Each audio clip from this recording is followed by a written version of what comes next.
Yo, what's going on YouTube? How you guys doing? So we're gonna be doing something a little bit different today. Instead of doing some gameplay, I'm gonna be trying to mix in some different content, especially just because if you guys haven't seen, I'm kind of running out of ideas as far as what to make. And this is something that I've been asked to make a couple times, so I'm gonna go ahead and do it. The devs have made a post recently about the new PTB that's coming up soon for the mid chapter, where they're basically just discussing what's gonna be changing and what their general idea is. And I want to take a minute to go through this post and review everything and give my thoughts on it. If you guys end up liking this video, I may end up doing more with, like, basically anytime they announce something, I'd be totally down to give my thoughts. It's just something that I'm not even sure if anybody cares about, but hey, that's why I'm going to make this video and we'll find out, shall we? So this whole post kind of just talks about what's coming up in the mid chapter, so I'm just going to read through it all and then we'll discuss it. So with the upcoming mid chapter, we're kicking off a new initiative to review the previously released chapter, the killer, their perks, and the survivor perks, and make any changes that are needed. The first to receive this treatment is the Silent Hill chapter, which this is awesome already. Like, I think the Silent Hill chapter, as far as like the killer, I think needs some work. We feel that it's important to see how new content plays out in a real scenario before committing to balance changes. Something that happens, or something that seems overpowered upon release can end up being a non-issue once people have had a chance to play against it and develop counterplay. Likewise, something that might seem underpowered might find a niche once people have had time to experiment with new builds and playstyles. Other times, the playstyles that crop up over time can turn out to be frustrating or unfun to play against. Yes. With this in mind, we plan to review the previous chapter once it has had a few months to simmer down and address any issues or imbalance that may have appeared. This period gives us a chance to monitor how the new content is used and get us a better understanding on how it is used and how it can be abused before tweaking things. This is really good. So from the sounds of it, it sounds like this is something that they want to do for every chapter, because they basically are saying that they want to start doing this, and the first one they're gonna do it to is Silent Hill, which makes it sound like they're also probably gonna do the same thing for the Blights chapter a month, or sorry, 3 months from now. In like in the next mid chapter, I imagine they'll probably rebalance Blight in some way if it's needed, which is a really good idea. I love this idea. I think them giving it time is a really good idea, because I do think that people jump to the conclusions way too quickly, and I love to see that, because if they made it based off of people's opinions in the first couple weeks, we would have some pretty terrible decisions. Let's see what they're actually doing. Okay, so from watching Pyramid Heads matches over the past few months, we've noticed that many people will opt to only use the punishment of the damned attack at pallets and windows, where the survivor is locked into the interaction and unable to attempt to dodge the attack. To address this and make the gameplay more dynamic, we're making two changes. Increase the delay after canceling rights or judgments before Pyramid Head can attack. Okay. The reason for this change is to add a downside to canceling your power at each pallet or window. Currently, the survivor is left with two choices: vault the window / drop the pallet and get hit with punishment of the damned, or continue running and get hit with a basic attack. By increasing the delay before you can do a basic attack after canceling, the survivor gets a small window to avoid an attack, similar to the Huntress or Demogorgon. Yes, except the Demogorgon is not a very good example. The Demogorgon is a pretty terrible example for this, because the Demogorgon does basically the exact same thing, where if you don't vault, you still get hit. Like, the delay needs to be more than the Demogorgon. I think the Huntress is a good example. If the Huntress cancels her hatchet, you can, like, do a medium vault on a window and get to the other side before you get hit. With the Demogorgon, if he cancels his shred, he can still hit you. So I don't know if that's the best example, but this is definitely a very good idea. I'm gonna give some examples after this, but let me finish reading. Decreasing the delay after attacking with punishment of the damned. So missing an attack with punishment of the damned can feel very punishing. Oh, the irony. The cooldown after attacking is very long, which gives the survivor a lot of time to gain distance. By lowering the cooldown, you'll be able to use the power more liberally without having it backfire as hard as if you miss. The goals of these changes is to move Pyramid Head's gameplay in a more skill-based direction, which rewards aiming your attacks well, rather than canceling your power or using it only in situations where you're guaranteed to hit. We're not aiming to make the executioner stronger or weaker overall, but rather to address some of the frustrations on both sides. So just to talk about this a little bit, I definitely agree with this whole thing. My current stance, and I actually talked about this in a previous video, my current stance on Pyramid Head is that he is a very problematic killer. You get into a lot of these situations in game where you essentially are coming up to a window or a pallet and you just stick your sword in the ground as you're coming up, and then you just win no matter what, right? If they vault it or, you know, drop the pallet, they get hit. If they don't, you pick up your sword and you get an M1, and it leads to very, very frustrating gameplay. It's just not very fun to go against, you know? Like, as a survivor, it doesn't feel good to have, like, little to no options. Whereas Pyramid Heads that play in a more fun way, where instead of doing that, they're kind of just throwing shockwaves through walls and trying to predict where you're going, you know, that's a lot more fun to go against as a survivor, right? It's a lot more fun to have the Pyramid Head trying to like predict where you are and being able to juke it and actually outplay it. That is so much more fun. But as a Pyramid Head player, like, why would you ever do that when you can instead just get guaranteed hits, you know? And that's been a major issue since he's come out, and it's made him very, very unfun to play. So the fact that they're addressing this is awesome. I love it. Although I would really love to see the numbers on things, the fact that they mentioned the Demogorgon as far as giving a window for the survivor to do something kind of worries me a little bit, because the Demogorgon has kind of the same issue. The thing with the Demogorgon is that if you drop a pallet, you at least don't get hit. He just kind of breaks the pallet. So like the Demogorgon isn't as bad as Pyramid Head, but if they're using like the numbers from Demogorgon's cooldown on Pyramid Head's cooldown, then it's not going to be enough, you know? So hopefully the numbers are good enough to actually make this worthwhile. And I guess we really can't see until the mid chapter comes, but I'm really excited for this change, and I'm really hoping that after this change comes through, hopefully Pyramid Head players will adapt to a more aggressive play style of kind of just throwing out shockwaves all the time, even when you're not guaranteed a hit, just to go for fun hits, as opposed to, you know, holding it in and only going for your shockwaves whenever you can guarantee an attack. So moving right along, we have a lot of perk changes to get into too. They've made a lot of changes to perks. So let's go through. We're happy to see that some of the perks from chapter 16 have found their way into the people's regular lineups and niche builds. However, there are 3 perks that we'd like to revisit. These perks are Trail Torment, Forced Penance, and Blood Pact. So we have 2 killer perks and a survivor perk. Trail Torment. We erred on the side of caution when releasing this perk. If the killer is undetectable too often, it can easily become overwhelming and start to overshadow actual stealth-based killers. After watching it play out, we're comfortable with giving Trail of Torment a buff. The undetectable status effect will now remain active until the mark generator stops regressing, or until a survivor is put in the dying state by any means. That's kind of crazy. This creates an interesting dynamic where the survivors need to stop the generator from regressing to remove the undetectable status effect. The killer can use this to ambush survivors or use it to sneak up on a survivor from an unexpected angle. That's actually a crazy change. I'm gonna be honest, that's wild. So if you kick a gen like out in the middle of nowhere, you can be undetectable for like a minute straight. You can hypothetically be undetectable for like a minute straight. On top of that, you can kick the generator and then kind of just like, this is gonna have really good synergy with Dragon's Grip, I think, because you're gonna be able to kick a gen and then kind of just like camp it and wait for someone to come tap it, and then when they tap it, you're gonna be like hiding with undetectable, and then you like instantly one-shot down them because of Dragon's Grip exposed. That's kind of interesting. I'm really curious to see what's gonna happen with this. That's a crazy change. They said they're comfortable buffing it, but man, that's a good, I think that's a good thing. I want more perks to be like strong enough to possibly shake up the meta, and I think that's what they did here. That's really fucking cool, man. I'm really happy about this. Forced Penance has some interesting applications, but the duration seems to be a little too low to get much use out of the broken effect. We're increasing the duration of the broken status effect by 20 seconds across all tiers. Wait, wasn't it 60 by default? Really weird that they didn't actually leave the numbers in here, but it is. At tier 3, it's 60 seconds. So now at tier 3, it's going to be 80 seconds. That's the change. Really odd that they didn't like leave the numbers in here. They kind of just said they're adding 20 seconds. I don't think that is really good enough for this perk. Like making the broken go from 60 to 80 seconds. Like, is that really going to make anyone run this?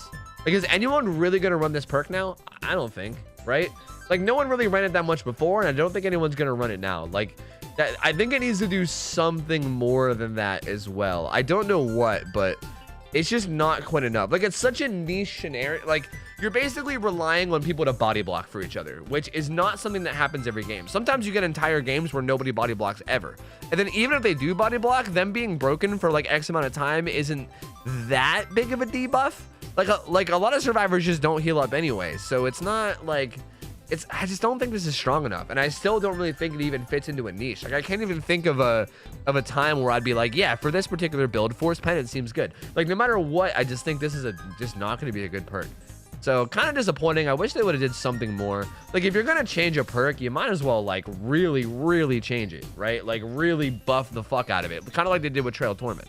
So that one's a little disappointing. Let's see Blood Pact. Blood Pact's haste effect is nice to have, but did not last long enough to see much use. We're scrapping the duration of the haste effect and instead of making it last indefinitely until the 2 survivors are in long. Oh, that's neat. Wow, that is really interesting.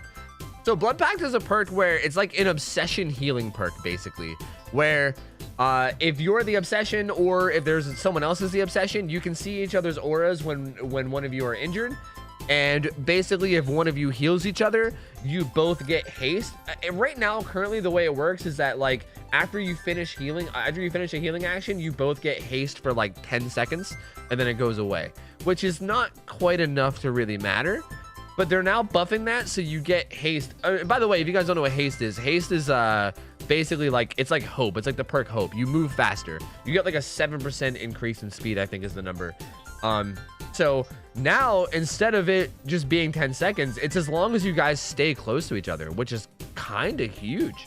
Like, you can even get chased close to each other and still have very, very fast speed. Like, having the extra speed in a chase is a huge deal. And I'm really curious to know if it would be possible to make this work, like, in a chase. Like, say if a killer comes and chases you guys away while you're healing each other, maybe the survivor that was close by just, like, hovers near the chase to give the survivor extra speed. That actually, like, again, I don't really know if that's going to make its way into, like, the meta perks of Survivor, but that's going to have some really interesting interactions, and I think you can maybe make some really cool plays with this. I'm really curious to see how this will go. This is also a good change. I like this one. I don't like the Forced Penance change, but both the Trail of Torment and Blood Pact, fantastic changes, honestly. I'm really excited for both of those. All right, moving right along, we have even more perk changes. I love this, by the way. This is just a wall of changes for perks, which I fucking love. So let's just get rid of this. This is something that I think needs to happen more often, where they just go in and buff a bunch of stuff. So first things first, they're buffing any means necessary. This is the perk that makes it so you can pick up pallets that are thrown. So this currently makes it so that you can pick up a pallet, and then it has a 2-minute cooldown. They're reducing that cooldown to 60 seconds. So they're literally cutting it in half, and then they're also adding a score event.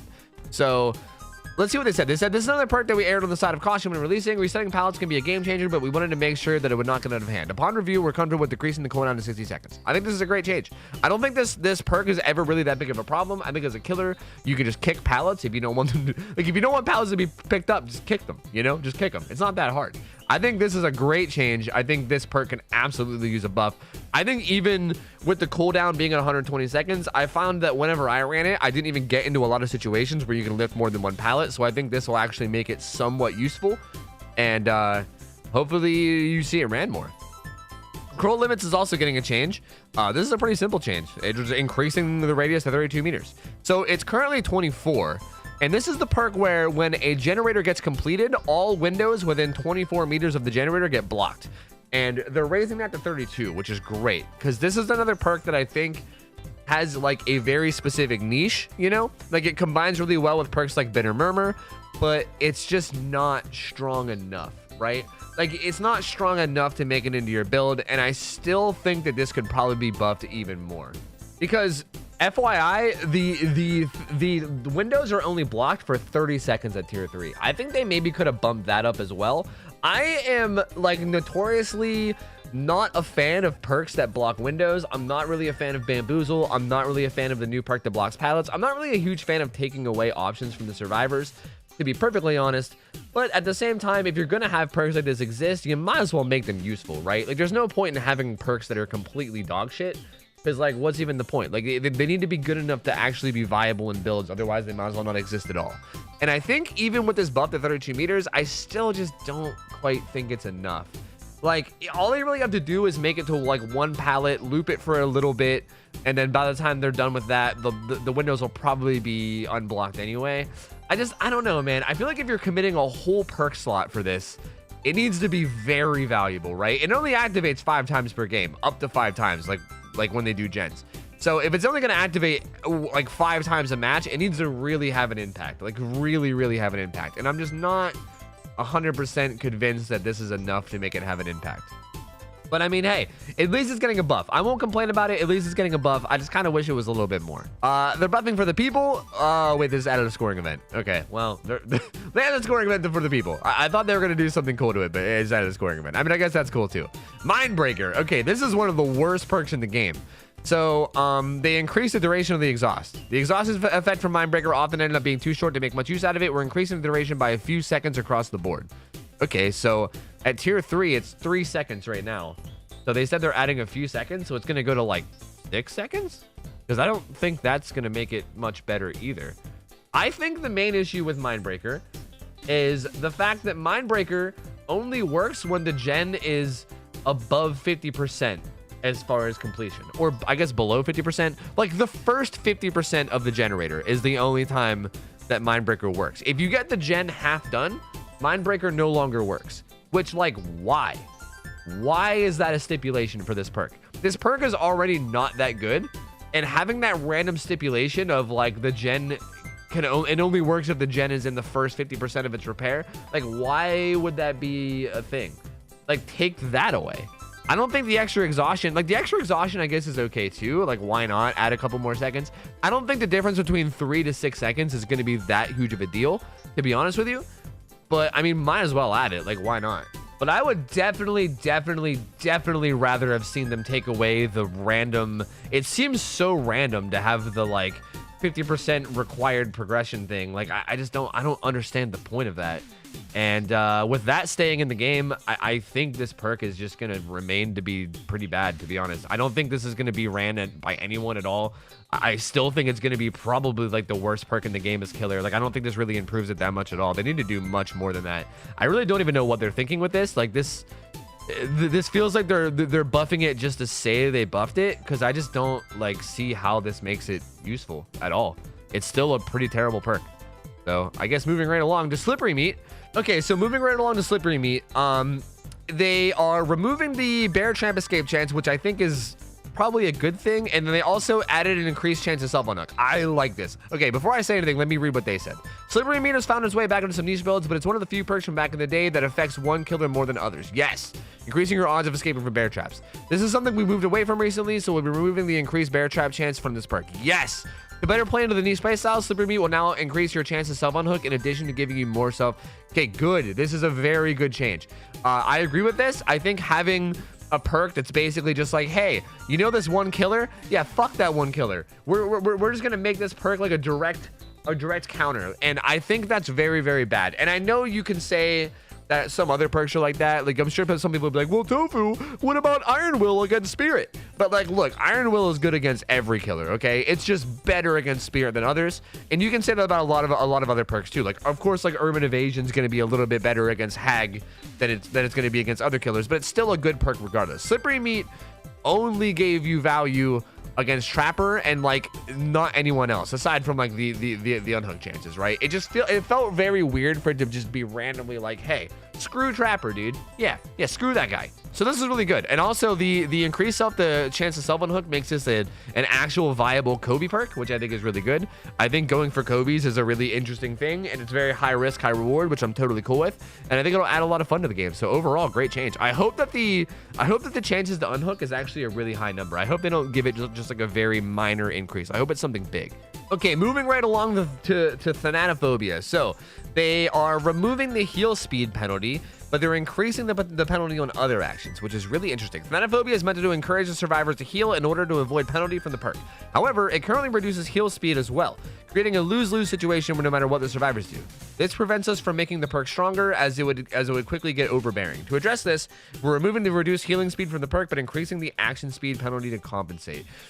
They said action speed? Wait a minute, action speed. I'm hoping by action speed they mean like generator repair and not action speed, because action speed, that affects like vaults and stuff too. So hopefully Thanatophobia isn't going to make you vault slower, but I'm just going to assume that that's just a weird way that they worded it. I hope so anyway. So this is interesting, and I like this a lot, because this is also something that I think made Thanatophobia not a good perk on Plague. I think a lot of people like to run Thanato on Plague, but it was always weird because you would lose out on half of like the strength of the perk. Like, it slows down gen repairs and heals, but against Plague you can just kind of cleanse yourself to heal. Like, they didn't have to take the time to heal, so you basically only got the gen repair debuff, and it kind of made the perk not so good. But now that this is a thing, I feel like it's going to make Thanatophobia actually very strong on Plague, which I like a lot, because they can bump up the gen repair. I think actually they can bump up the gen repair speed to like a lot on this perk, like a lot, and actually make it like a real you need to heal and not just sit on gen's injured perk. It's kind of like I feel like it's almost a nerf to adrenaline as well, because I feel like that's a big thing that makes adrenaline so overbearing, is the fact that people can just stay injured and just slam out gens and then just heal on the last gen repair. So if they really bump up the number to how long it takes to do gens while you're injured, this actually could be a very good change to both adrenaline as well. I actually really like this a lot. This is a really, really good idea, and I'm really curious to see what the numbers are going to be for this. This could end up being huge. I do want to say, though, that I really am praying that the action speed's a mistake, because if it makes you vault slower, that's going to be fucking terrible. So let's hope that that's not a thing. Anyway, moving right along, we got We're Gonna Live Forever. This is like the barbecue and chili equivalent for Survivor,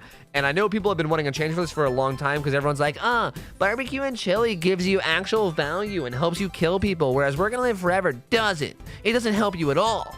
So now they're making it help you. They added new ways to get tokens, and they also added increased healing speed when healing a dying survivor. So basically, like, healing slugs is going to be faster. So let's see what they say before we get into our opinions. We're Gonna Live Forever is often seen as the survivor equivalent to barbecue and chili, but lacking a secondary like the ladder's aura revealing. Oh, I just said that. It could also cause survivors to compete for unhooks, leading to people hook rushing for saves before it's safe. By adding additional ways to get tokens, we hope to reduce the competition between survivors. The secondary effect gives the perk more use within the trial. I love this. This is great. They didn't actually say what the new way to get tokens were, though. Like, I hate when they do this with patch notes, where they're just like, hey, we're giving you more ways to get tokens. And we're like, yeah? Go on. And they're just like, yeah, we're not going to tell you what it is, though. You're just going to have to wait and see. Like, come on, man. Just tell us. What is it? Like, what are the other ways to get tokens? I'm going to guess that it's going to be, like, picking up down survivors. Maybe, like, healing. Like, maybe healing a survivor for a health state maybe might do it. I mean, they are adding the thing where you pick up a person for the down state. So I'm going to guess that it's going to be something along those lines. It's probably going to be altruism, I would assume. So I don't know. Hopefully the ways that they make you give tokens are actually, like, good and viable and, you know, do what they say. I just kind of wish they would tell us. I also wish they would, like, give us a general idea on what the healing speed's going to be for dying survivors too, but I guess we could just wait and see. Either way, great change. Love it. Make that perk actually useful. Love the idea. 10 out of 10. Next, we got Technician. They're increasing the chance to prevent an explosion to 100%. And they added an increased penalty to miss skill checks. Interesting. Let's read. Technician is designed as a perk to help newer players and those who struggle with skill checks. There is, however, a random aspect to it as whether or not the generator explosion will be prevented. To make it more consistent and play more into the learning tool aspect, we're changing the perk to always prevent the explosion by adding a small penalty to progress for missed skill checks. This is good. There's not really much for me to say about this. This is just really good. The fact that it was a 50-50 is just dumb. I think having, like, random RNG like that is so pointless. So now it never explodes when you fail skill checks, but the failed skill checks will like reduce the gen more as a trade-off, which I think is great. This just makes it a very, very good, like, brand new player perk while you're learning skill checks, especially if you're someone that relies on stealth. Not really much to say about this. 10 out of 10, great change, love it. And last but not least, we have a change to good old Pop Goes the Weasel. So they're decreasing the time the perk stays active to 45 seconds. It's currently at 60 seconds. Currently, whenever you hook somebody, you have 60 seconds to kick a gen, and then if you don't, it goes away.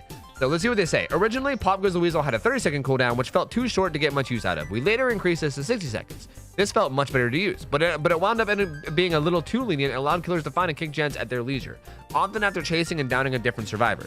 To add some urgency back into the perk, we're splitting the difference and changing the time to 45 seconds at tier 3. This way, you'll have enough time to get the generator you want to kick, but you'll want to kick the generator before committing to a chase with another survivor. This feels like I don't mind this, because I do think Pop is a very powerful perk as is, and I do think that a big thing that really should be played out with Pop, like, I think the big downside to Pop is that you have to commit to kicking a generator, which might then cost you a chase, right? And I think the reduced time will really force that. It'll really force you to really, like, give up a chase for the sake of the regression, which I think is what the perk is all about. So I'm actually kind of okay with this. The only thing that I do have a problem with this whole thing is I dislike that they're nerfing Pop right when Ruin Undying became meta. Because, like, I feel like Pop Goes the Weasel is already starting to see less play just because Ruin Undying is so insanely strong. So I feel like this is just going to push people even more to just run Ruin Undying every single game. And I'm kind of worried that that's just going to be like meta on everyone now. Like I was already kind of worried about that, but I feel like with Pop getting a nerf, people are probably just going to be like, oh, Pop Goes the Weasel's bad now. We're just going to run Ruin Undying. Even though I don't think this is even going to make Pop bad. I think Pop is still going to be pretty much just as good. I think people are just going to see this and then start running Ruin Undying even more, which, you know, I guess whatever. I guess we'll just see how that plays out. So I don't know. I guess it's an okay change. I think it's just a really unfortunate timing for it is all. If this would have happened like 3 months ago, I think it would have been better. All right, and then no more perk changes, but we got perk rarity simplification. So keeping with the theme of perks, a small change, but a noteworthy one nonetheless. All perks will now share the same rarities based on their tiers. Currently, tier 3 perks can either be rare or very rare. This makes it difficult to find the perk you're looking for since the perk list is sorted not just alphabetically, but also divided upon 2 different rarities.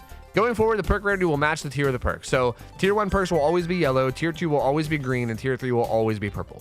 This makes it easier to find a perk you're looking for. This is just a great change. That's just a good change. You know what I want to see them do? I want to see them just knock out perk tiers, or even just knock out one of them.